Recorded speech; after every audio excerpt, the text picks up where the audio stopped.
So with that, it's basically all done. The only thing that I need to do is now choose which view I want and just export. Or I'm gonna change the size because I need big images. I'll maybe go and delete this wall or something. Because you still, even if it's a SketchUp model and it is imported, you can still choose all the parts of your SketchUp model and move them around, but also delete them.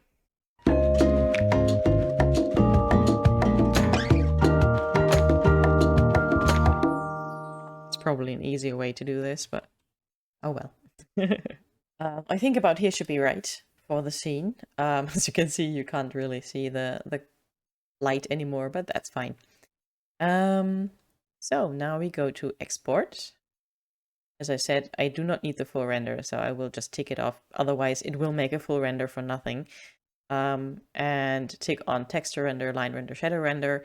And also you have to tick on this one if it's not already ticked, because if you put it off, you cannot really render. So it's just gray and you can't render anything. It has to know which scene you want to render. So you just tick on the scene and then say render selected scenes.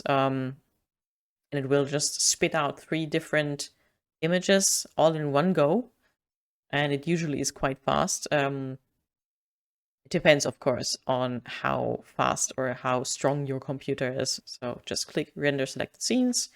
It will tell you to save and render or cancel. You have only those 2 options. You can either save your blend file.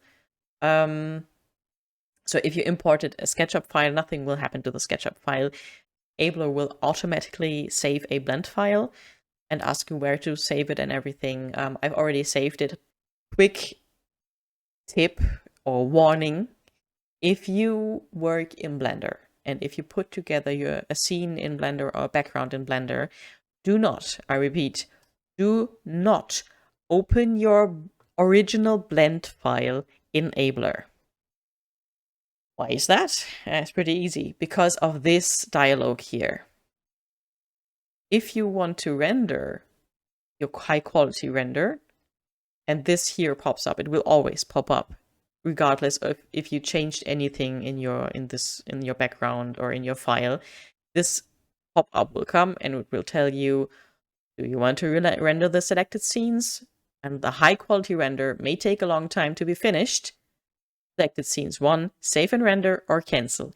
If you select save and render, it will save over the file you opened. So if you have made your background file in Blender and opened it in Abler and save it in Abler, you will not be able to open it the way you were used to in Blender. So it will open in the Abler shell and it will change all your texture nodes and everything.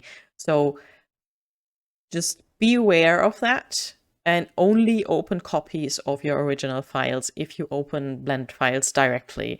I learned that the hard way and had to completely redo the texture nodes of one of my blend files when I first tried out Abler, and I had a big meltdown and went to the Abler people that asked me to do this video and was like, oh my god, what just happened? And they were very apologetic, and they just didn't think about that because they were just thinking, okay, most people will probably download SketchUp backgrounds from ASON because Abler is a program that is in collaboration with ASON 3D or is made by ASON 3D. So they probably thought that either you download blend files that were made specifically for Abler, or you will import a SketchUp file. So they just didn't think about what happens if someone who made a background themselves in Blender will open a file in Abler and then try to render it, and it will automatically save over that file. So in the next version of Abler, this dialog will be either way bigger and explaining more about what happens if you do this, or it will completely be disabled to save over your original file or something. So they will work on that. They promise they will work on that. But just be aware that this is a thing that can happen, and only open copies of your original files in Abler or import SketchUp files. So as this was a SketchUp file that I imported, nothing will happen, and it's just, as you can see up here, it's just a untitled 3 blend. It's just the blend file that Abler wrote from the SketchUp file that was imported, so it's fine. So I just say save and render, and you should get the total rendering process here on the side. So it shows you how far it's along. So the lines are already done. The shadows, you see it's going pretty quickly. Now the texture.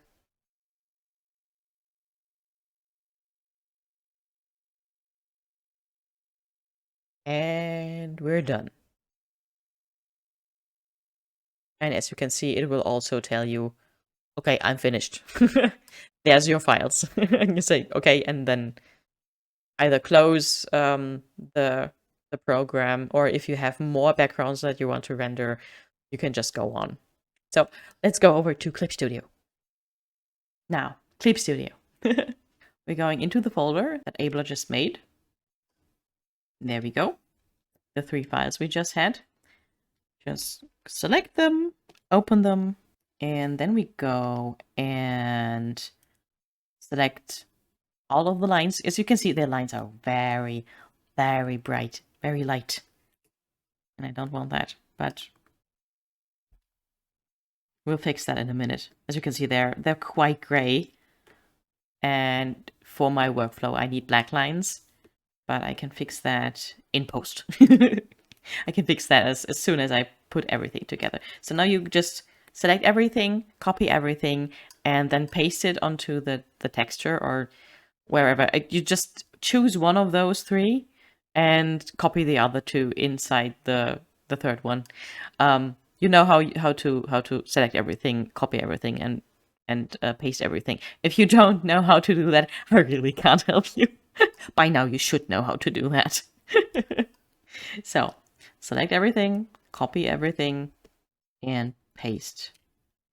The same with the shadows. Select everything, copy everything, and I usually go and put this the shadows between the lines and the texture layer. So there we go. Now you can't see anything other than the lines, because the lines have a white background.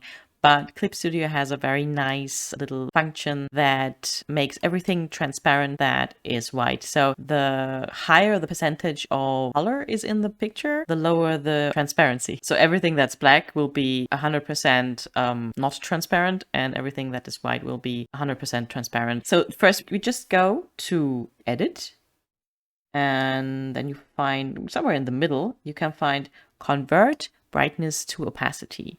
And as you can see now here, you have a lot of transparency going on in the layer because all of the white has been deleted.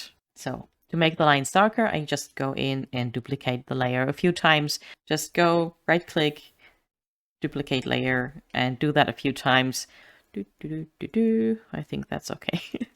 So you can see I have like 5 line art layers here.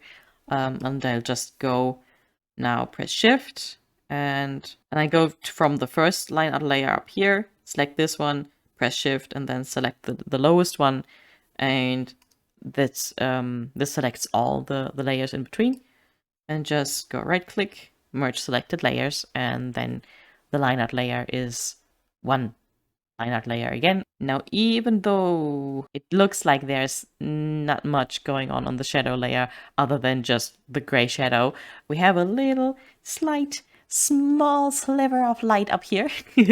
And also not to forget our little glowing clock here in the background. So I will have to do the same for the shadows as I did for the lines, because just for my workflow. You can do it a different way if you want to, but for my workflow, I do have to have black shadows. So I go again into Edit, Convert Brightness to Opacity, and now you can also see the texture shining through.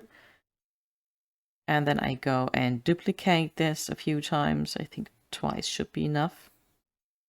Yeah, that's enough. So again, Shift, select all the shadow layers, and then merge the selected layers. And now I make another layer on top of the shadow layer, clip it to the shadow layer. So that means that it's this little button here on the left. And you can see that the layer that I just made gets a little red bar on the side. That means that it is clipped to the layer below it. And that means that it only affects the layer that it is clipped to. So whatever I draw on this layer will only affect the shadows underneath. So if I go now and say, okay, shadows to multiply, please, on the shadow layer, because the shadows have to be multiplied onto the texture. But then go back to my clipped layer. So now you go and, let's see, take a nice dark little grayish blue, maybe, like this, and just fill the whole layer like this. And now you can see this this blue color just affects the shadow. So if I go and take off the shadow so that you can't see the shadows anymore, you also can't see the blue. So if I had a slightly transparent shadow layer like before, the blue wouldn't be as strong as it is now. Like if I go and lower the opacity of the shadow layer, that also means that the blue color will vanish. That's why I need to make the shadow layer completely black, or the shadows completely black, not the layer itself, but just the shadows almost completely black, so I can work with it easier. So if I want to have really dark shadows, I can just leave it on 100%. And if I want to have slightly lighter shadows, I just lower the opacity.